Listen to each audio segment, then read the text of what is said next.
Encounter is brought to you by the Broome County Council of Churches, where we connect compassion with needs as we inspire growth with dignity. You'll find us in special places throughout the community. For those who remain hungry, we provide meals. For those who are challenged, we build wheelchair ramps. We comfort those who are ill, minister to those who are confined, and we remain an advocate for change and understanding on behalf of every element of our community. Connect and inspire. Encounter the Broome County Council of Churches. Good morning and welcome to Encounter. I'm your host today, Joe Sellepack. It's really great when I get to meet new clergy that come into the area. And today we're going to be interviewing and talking with a new rabbi who came to Temple Israel this past year. Rabbi Micah Friedman. It's nice to have you on Encounter today. It's nice to be here. Thanks for the invitation, Joe. It's my pleasure. So, you know, a lot of our audience will know how, you know, a minister becomes, you know, how their pastor kind of becomes a minister and all that kind of thing. But many of them don't. Many may not know how how a rabbi becomes a rabbi. So, can you tell us a little bit about your story and where you come from? Sure. Glad to share. So my journey to the rabbinate, I'd say, begins as a kid, as a young person.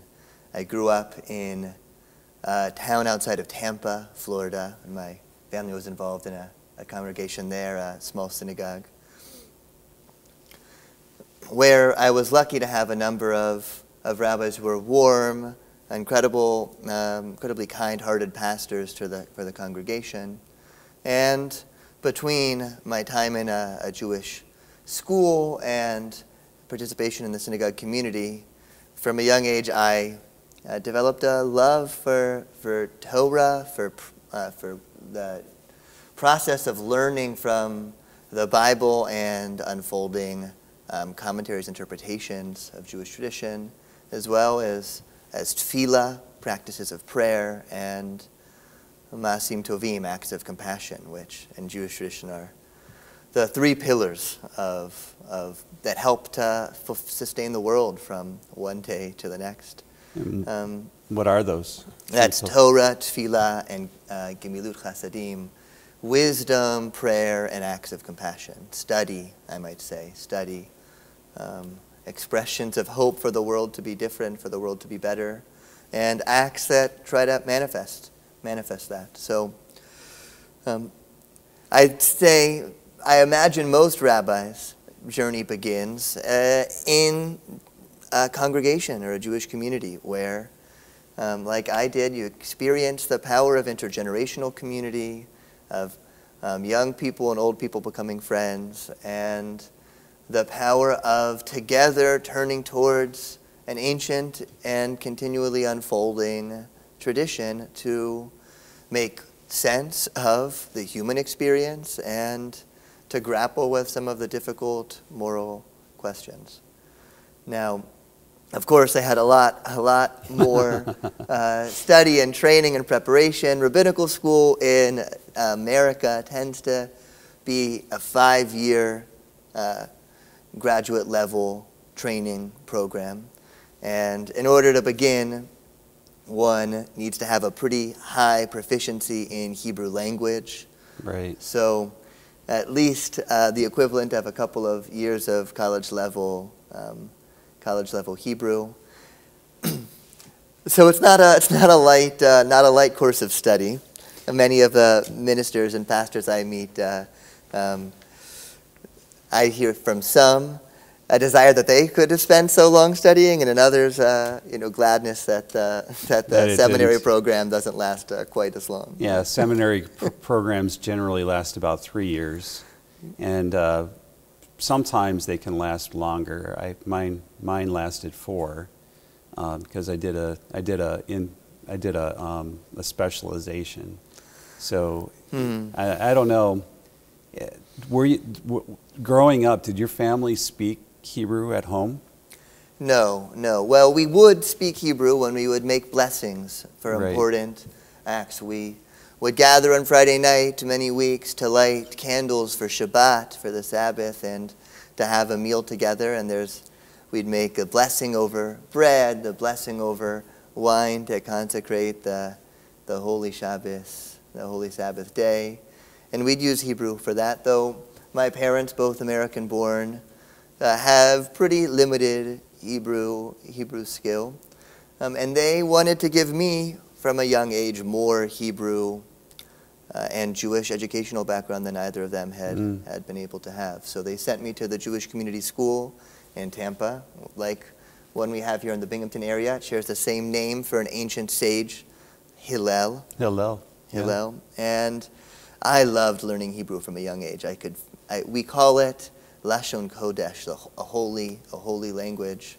And I could feel the particular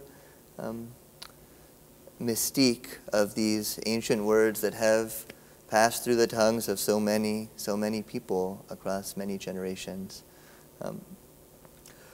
But my family, I would say, like most American Jewish families, Hebrew was a language of prayer, a language of ritual, a language of study, and not a language of daily communication. Right. Yeah, and I know that in a lot of congregations, and yours might be similar to this, there's a mixture of Hebrew and English going through the service, right? And so there are varying levels of proficiency amongst the congregation itself, I would imagine, too. Is that correct? Yes, definitely. We have, in Jewish tradition, an incredible blueprint of daily and weekly and monthly prayers to recite. We have a teaching that it's incumbent on a person to make 100 blessings a day, to look for 100 reasons to make a blessing each day. And of course, our ancient rabbis gave us formula for what are the kinds of moments you might make a blessing of each day. And so we have a robust liturgy that can guide us. And of course, in our contemporary context, we have to work in translation to help people to access ancient liturgies that I believe speak in a timeless way to the human soul and a human soul's pull towards relationship with the source of life, with our Creator. And it's remarkable how an interplay of Hebrew and English can help to make that alive, make that come alive. And I would imagine, like, I know that, well, you do preach sermons, correct? Mm-hmm. So it also gives you fodder for the sermon, I would imagine, as well, right? So if you have especially Hebrew words that can be explained in English and kind of make a contextualization of the prayer itself, or what's going on within the liturgy, that kind of gives you something that you can tell the congregation, I would imagine. That's right, Joe. One of the central pieces of Saturday morning, our Sabbath worship service, is reading from a weekly passage of the Torah, weekly Torah portion, which is typically read in Hebrew. And so then it's the responsibility of the rabbi or a lay leader in the community to offer some words of interpretation to help the passage of the Torah to come alive and to apply to our contemporary context. More often than not, I will draw our attention to a word or a phrase that shows up repeatedly in the Torah portion and connects to our liturgy and can help to guide us in our action. For example, last week, our Torah portion recounted the story of the servant of Abraham who goes to find a wife for Isaac and meets Rebekah. That's a great story. It's an incredible story. And in the one chapter, Genesis 24, where that story is recounted, the word chesed, which means loving kindness or compassion, appears more times than it did in the previous 23 chapters. So there's some message there about the kind of virtues, of attributes that our ancestors cared for. Or and perhaps cultivated. what Isaac might have been looking for in a wife. Certainly what Rebecca had to offer to the family and to the world. Yeah, and it's kind of I love the book of Genesis specifically. I mean, it's just a great book, and it has a lot of that kind of imagery that's within the text itself, like the name Noah, for instance, or Adam, and all the richness that even comes from the names themselves, and how they play out within the story, and how it works that way. Absolutely. Every name, it has significance in its Hebrew meaning, right? Adam, or Adam in Hebrew, means not only the first human being, but all of humanity. We can be referred to as Adam, and is only one letter away from the word for earth, Adamah, which certainly reflected in the story in Genesis of creation, where God forms humanity from the clay of the earth. And I hope, is instructive in the kind of relationship we should have with the earth, that we are of the earth, and need to act with responsibility and tethered relationship to the earth. And that's kind of a really cool thing. So the other thing I've always found interesting, and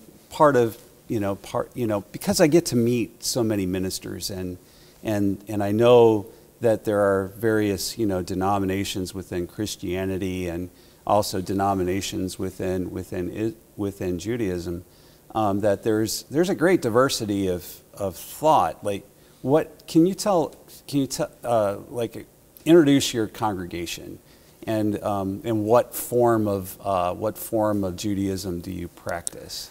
Absolutely. So I'll say a little bit about the congregation that I came to town to lead and to shepherd, and to hopefully to grow. We're already growing a little bit, as well as my own perspective. So Temple Israel is, as far as I understand, the oldest Jewish congregation here in the Binghamton area. It was founded more than 120 years ago by some of the earliest Jewish immigrants to the area of, now it's in Vestal near the university.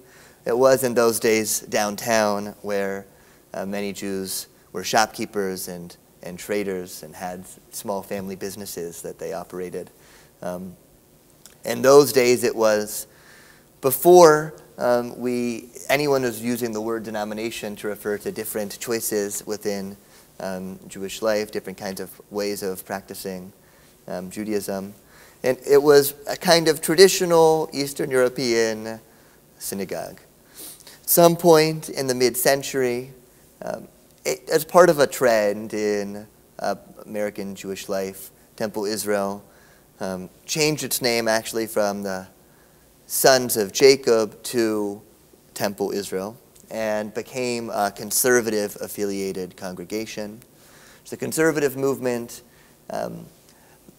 with a capital C, has historically tried to find a middle ground between movements on one side or the other.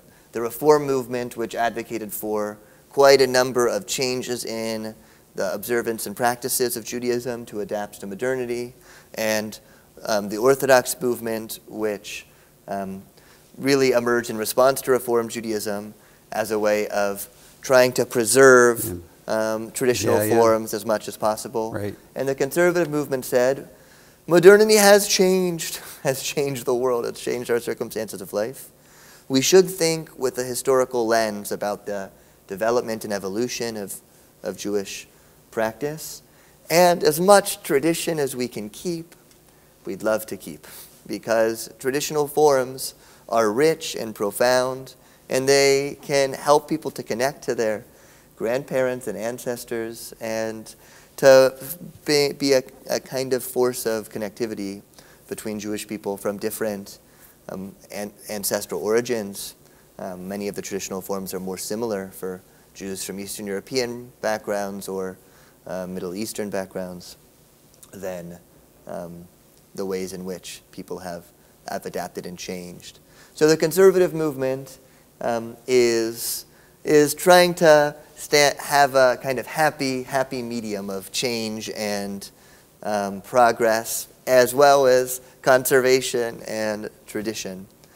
Though I will say, the word denomination is really not the preferred word in most Jewish contexts, because it signifies a kind of distinction or fundamental sort of separation. While most Jewish congregations, rabbis and religious leaders will emphasize that Jews are we're an odd group. We're not only a community of faith, but we're also a community of shared family, of shared ancestry. And so while we have different movements that have different choices about our rituals and the ways that we pray, what we might believe, we are all still a part of a collective people of Am Yisrael, the people of Israel. So movement is a word that I prefer. So as far as those movements are concerned, but there are some significant differences between them. Yes, that's right. And so what would be some of those differences? What is it that distinguishes you from your congregation from maybe from the Reformed and then also from the Orthodox? Great, good question. So I will say one of the blessings, though, I will answer that, but tell you that one of the blessings of this community and other communities of similar size is that many of the people who come to Temple Israel on Saturday morning may also go to Temple Concord, the Reform congregation in town, for another event, or to Beth David or Chabad, some of the Orthodox organizations and congregations in town, for different holidays. We have this sense of being a single community with our different places of worship that we also sustain and support. The conservative movement, I think, can be identified, though, or distinguished, certainly in the context of Temple Israel, by a number of pieces. One is that while we have a rather traditional and full kind of, you might say, high liturgy service, we empower women to be complete equals in their involvement and participation in the liturgy. That's an important commitment to gender equality and egalitarianism that distinguishes us from Orthodoxy. And there have been even female rabbis that have preceded you. There have been female rabbis at Temple Israel, and there are hundreds of women who are rabbis throughout North America and in Israel. There are even now Orthodox women being ordained as rabbis and spiritual leaders. Yet the kind of full egalitarianism, while also holding on to a more traditional form of practice, really distinguishes the conservative movement. Though there are other movements and trends, like the traditional egalitarian movement that operates outside the constructs of the conservative movement, but has a similar sort of practice and perspective. The Reform movement is much more open and willing to play creatively and to stray from the traditional forms of worship, though you'll find some of the same pieces in any Reform synagogue that you attend. And you might say that the Reform movement, somewhat like Christianity, really emphasizes the spirit of the law more than the letter of the law, while, of course, being deeply rooted in a Jewish perspective on the world. We could get into more theological questions of difference, but I think that might be for a different context. And I've, along those lines, I mean, one of the things that I've always thought was interesting was that while there is a way of keeping kosher, for instance, and what that means, but yet for each one of those groups, keeping kosher means something different. So how would you keep kosher? How do I keep kosher? I keep a pretty traditional set of kashrut. I'll say we tend to think of keeping kosher as sort of one thing. I keep kosher. But in reality, we have a whole variety of food laws.